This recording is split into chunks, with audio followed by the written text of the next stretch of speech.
Yo, what's up, y'all? It's your boy, Oaghaji, aka Oaghaji, back with another video. Today, it's going to be a review. That's right. And it's going to be on the 1981 African based sword and sorcery fantasy story. And it's one of the pioneers of the sword and soul genre of fantasy stories. And it's called Imaro, created by Charles R Saunders. And this particular story had some sequels, and one of those sequels is the second book in the Imaro series, Imaro Quest of Kush. But we're going to talk about this in a later day when I read it and review it and things of that nature and give my impressions on it. But yeah. Anyway, the story revolves now. Now I'm going to read the back of the novel to give y'all what's up. The motto is a rousing adventure, a tale of a young man's continuing struggle, to gain acceptance among his people and to break the cycle of alienation and violence that plagues his life.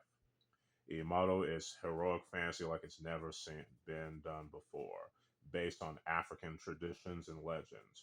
Charles R. Saunders has created the Umbani, which means home in Swahili, an amalgam of the real and semi-real and the unreal. Imaro is the name of the larger-than-life warrior, an outcast who travels across the Umbani, searching for a home. Like his contemporaries Carl Edward Wagner, Kane, and Michael Moorcock, Elric, Charles Saunders brings something new to the traditional heroic fantasy tale. A broad knowledge of and passion for the history and myths of Africa led to the creation of a heroic fantasy character like no other. Imaro is a warrior out of African legend. Yeah, that's definitely true. Now, I gotta say, I definitely enjoyed reading this book. You know what I'm saying? It's basically the I would call it the African version of Conan, but to me, it wouldn't do it as much justice. You know what I'm saying? But yeah, it's definitely up there with Conan the Barbarian, created by the late great Robert E. Howard. You know what I'm saying? And that's something. And I'm gonna buy, the Conan the Barbarian novels in the near future as well, and read them as well. So yeah, so stay tuned for that. Anyway, let's get back to Imauto. I definitely like the story in this novel, especially the case of Imauto. He's this hero who's struggling to find hit to find acceptance, you know what I'm saying, amongst his people. That's and not to mention all with all the stuff he's been going through, the alienation, things like that, which is it makes you root for him, and it can and his character can be relatable for some people, you know what I'm saying. He definitely has his flaws, and whatnot. He has his trials and tribulations, but he does his best to go through those trials and tribulations and to become this hero that a lot of the cats know and love about Imaro, myself included, who recently got into Imaro by reading this particular novel. You know what I'm saying? And the fact that it was created in 1981 is definitely outstanding. You know what I'm saying? Charles R. Saunders really done himself. It really shows that it is possible to create, a fantasy character based on African folklores and mythologies and legends, you know what I'm saying, and have them be well done. So much so that it can be well liked by folks from any ethnicity, you know what I'm saying, and that's what I like about it. The other characters that Imaru encounters in this story, I find pretty interesting, you know what I'm saying, and and and the fact that with the I think the main villain as well as the villain in the piece, I forgot the name. It's been a minute, but I mean, what more can I say? But it's a definitely a good read. You know what I'm saying? And I definitely enjoyed it myself.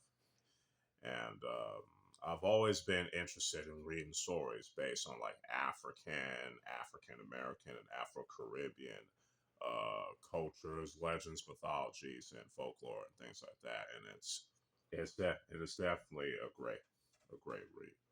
Um, hopefully this will inspire others to create original characters and stories that are, black and have them be well written, what I'm saying? Not be, tokens, what I'm saying? I think the real issue with some, African American, African Caribbean stories, these days, some is that um, they don't put as much effort, what I'm saying? And they're basically just tokens, what I'm saying? And Hollywood just get us, token characters. But with this is different. This definitely hits different, what I'm saying? But enough of all that stuff. Let's get back. Um, one of my favorite, I like the fact with the Imaro that, all the stuff that the stuff that he goes through when he was young, not being liked by his own people, which is sucks, but it's very relatable, and he tries to find his way, trying to find acceptance, and the fact that he faces so much trials and tribulations that again you want to root for him to get to gain what he always wanted, what I'm saying? And I don't know what more can I say without repeating myself, but y'all need to definitely check out this book. You know what I'm saying? And what I say can't. I hope what I said can do it justice a little bit, but I highly recommend it. Imaro definitely gets a 4.5 to 5 for sure, for sure. You know what I'm saying? And I want to do this review because I want to give light to original African American, and Afro Caribbean stories and characters that are actually well written. You know what I'm saying? And we need more of this and not of the tokenism stuff that we've been seeing from Hollywood and things like that. Again, I don't want to dive on that too much because overall that the whole culture war thing, that war stuff at that point mostly. I just want to talk about stuff that I really enjoy. You know what I'm saying? So yeah, that Amaro definitely gets a 4.5 to 5, and it's definitely up there with the comic books being made by Roy Okupe and his unique universe crew. So yeah. Hopefully y'all enjoy this, review because I definitely enjoy doing it. You know what I'm saying? And maybe next time we're gonna talk about my purchase of this. You know what I'm saying? Imaru 2, the quest of Kush. You know what I'm saying? And yeah, so so you might want to stay tuned for that. Yeah, stay tuned for more other videos along the way. You know what I'm saying? If y'all like this video, you can like it, share it, all that good stuff on the YouTubes. Subscribe to the channel, all that good stuff. I mean, y'all know what it is. So yeah, with all that being said, this is your boy Oaghaji, aka Oaghaji, signing out. Peace.